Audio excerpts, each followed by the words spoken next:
Hello everyone. Today we will learn how to configure local repository in Linux. We are using Red Hat Enterprise Linux 9 for this tutorial. This tutorial will help you to answer one question in RHCSA exam.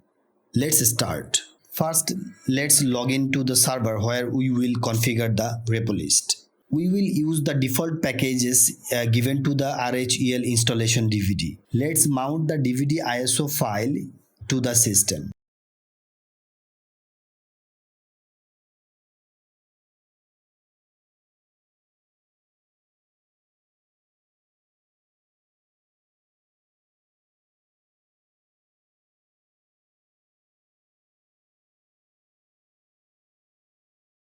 This will the packages location we will use for BaseOS and AppStream packages.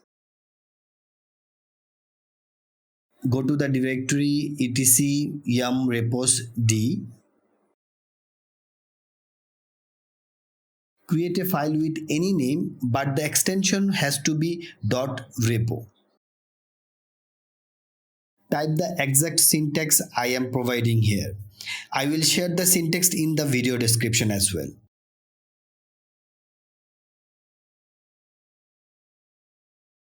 First line will the repo ID, which is inside the third bracket. Do not use any spaces here. Second line is the name. You can use any understandable name here. Also, you can use spaces. The third line will be the packages path. And the last line will set the gpgcheck equal to 0. Making repo file is done here. Let's save and exit the file. Now hit the command yum repolist all. This command will initialize all the installed repository list.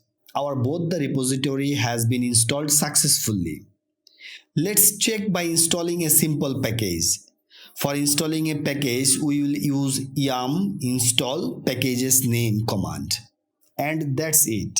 We have successfully configured local repository for Red Hat Linux 9 and tested by installing a simple software using it. Best of luck for your RHCSA exam. Thank you for watching. Goodbye.